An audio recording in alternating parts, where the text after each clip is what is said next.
यो विश्लेषणात्मक प्रस्तुतिमा स्वागत छ।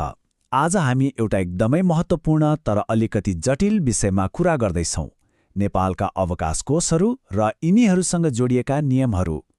सुन्दा अलि झन्झटिलो लागे पनि आज यसलाई एकदमै सरल तरिकाले बुझ्ने प्रयास गरौँ। सुरक्षा रोज्ने कि लचकता? खासमा निजी क्षेत्रमा काम गर्ने कामदार र रोजगारदाता दुवैको मनमा उठ्ने सबैभन्दा ठूलो प्रश्न नै यही हो। एकातिर छ सामाजिक सुरक्षा कोष, जसलाई हामी छोटकरीमा एसएसएफ भन्छौं, र अर्कोतिर छ नागरिक लगानी कोष अर्थात् सीएआईटी। यी दुईमध्ये कुन रोज्ने भन्ने दुविधा धेरैलाई हुन्छ। अब आजको हाम्रो छलफलको रूपरेखा सर्र हेरौँ है त। सुरुमा हामी एसएसएफलाई बुझ्नेछौँ, त्यसपछि 31% गणित, सुरक्षाका 4 स्तम्भ, एसएसएफ र सीआईटी बीचको मुख्य फरक, रोजगारदाताले पालना गर्नुपर्ने नियमहरू र अन्त्यमा कर छुटको अधिकतम उपयोग कसरी गर्ने भन्ने बारेमा चर्चा गर्नेछौँ। पहिलो खण्डमा प्रवेश गरौँ, जहाँ हामी एसएसएफका केही एकदमै आधारभूत तथ्यहरू केलाउनेछौँ। वास्तवमा सामाजिक सुरक्षा कोष भनेको सरकारले ल्याएको एउटा अनिवार्य कार्यक्रम हो। यसलाई यसरी बुझ्न सकिन्छ, यो औपचारिक निजी क्षेत्रका कर्मचारीहरूको लागि बिमा र पेन्सन दुवैको सुविधाहरू मिसिएको एउटा विशेष प्याकेज हो। अब लागौँ दोस्रो खण्डतिर, जहाँ हामी यो चर्चित 31% गणितलाई अलिकति डिकोड गर्नेछौँ। यो 31% अनिवार्य योगदानभित्र एउटा निकै रोचक कुरा लुकेको छ। खासमा कर्मचारीको आफ्नै तलबबाट जम्मा 11% मात्रै काटिन्छ। बाँकी रहेको 20% ठूलो हिस्सा चाहिँ रोजगारदाताले नै थपिदिनुपर्ने हुन्छ। यो साँच्चै नै कामदारको पक्षमा रहेको राम्रो कुरा हो, होइन त? अनि यहाँ अर्को महत्त्वपूर्ण कुरा पनि छ है। यो सम्पूर्ण हिसाब किताब कामदारको बेसिक स्यालेरी अर्थात् आधारभूत पारिश्रमिकमा मात्र आधारित हुन्छ। यसमा अन्य भत्ताहरू जोडिँदैनन्। रोजगारदाताले त्यो 20% पुर्याउनको लागि 10% सञ्चय कोष अनि त्यसमाथि उपदान र अन्य अतिरिक्त कोषको भार पनि बोकेका हुन्छन्। यसले समग्रमा मुख्य तलबलाई सुरक्षित बनाइदिन्छ। तेस्रो खण्डमा अब हामी हेर्नेछौँ, यो जम्मा भएको पैसा आखिर कहाँ जान्छ त? यसका सुरक्षाका 4 स्तम्भहरू के हुन्?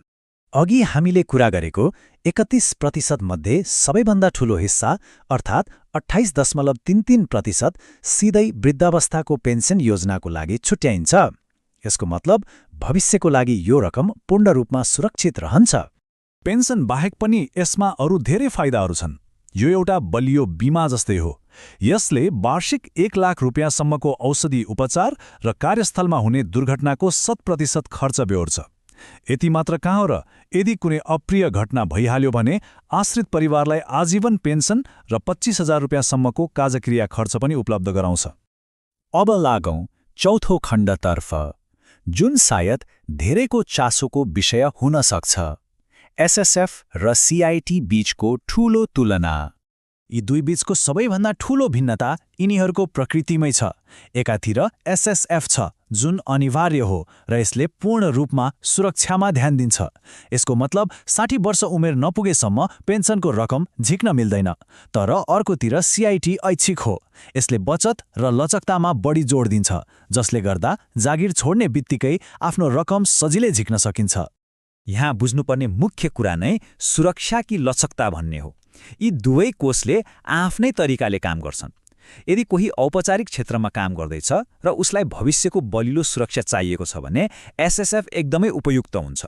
तर यदि कोही स्वतन्त्र रूपमा काम गरिरहेको छ अर्थात् फ्रिल्यान्सिङ गर्दैछ र उसलाई नगद तरलता वा छिटो पैसा निकाल्न मिल्ने सुविधा चाहिएको छ भने ऊ सिधै सीआईटी तर्फ जान सक्छ। बेला बेलामा नगद आवश्यक पर्न सक्ने व्यक्तिहरूका लागि त सीआईटी साँच्चै नै वरदान जस्तै हो। जस्तै घर जग्गा जोड्नु पर्यो वा कुनै ठूलो उपचार खर्च आइलाग्यो भने यसले जम्मा भएको रकमको 90%सम्म सजिलै कर्जा लिन दिन्छ। यो एउटा ठूलो आर्थिक राहत हो अनि यसमा 4 देखि 8%सम्मको आकर्षक ब्याज पनि पाइन्छ। अब पालो पाँचौं खण्डको।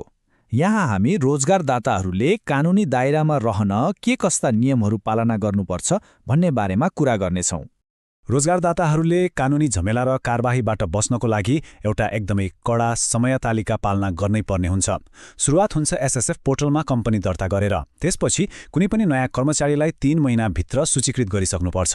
र सबैभन्दा महत्त्वपूर्ण कुरा, हरेक महिना सकिएको 15 दिनभित्र योगदान रकम कट्टा गरेर जम्मा गरिसक्नुपर्ने कडा नियम छ।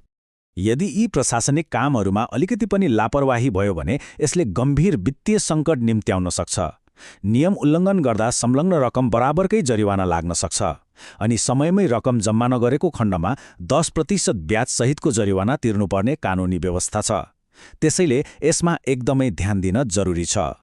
अब आउँ अन्तिम खण्डमा, कर छुटको अधिकतम उपयोग गरेर आफ्नो कमाई कसरी धेरैभन्दा धेरै जोगाउने त?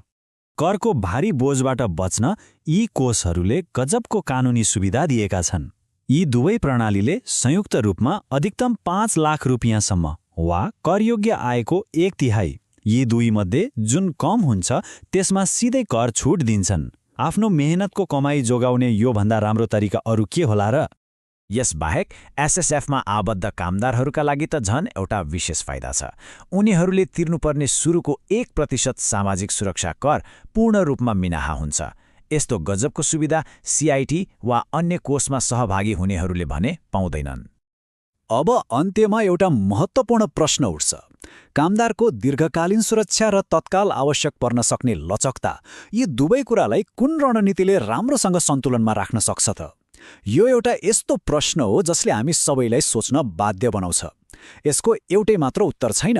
हरेक कामदार र रोजगारदाताले आफ्नो व्यक्तिगत आवश्यकता र प्राथमिकतालाई हेरेर यसको सही समाधान आफैले खोज्नुपर्ने हुन्छ।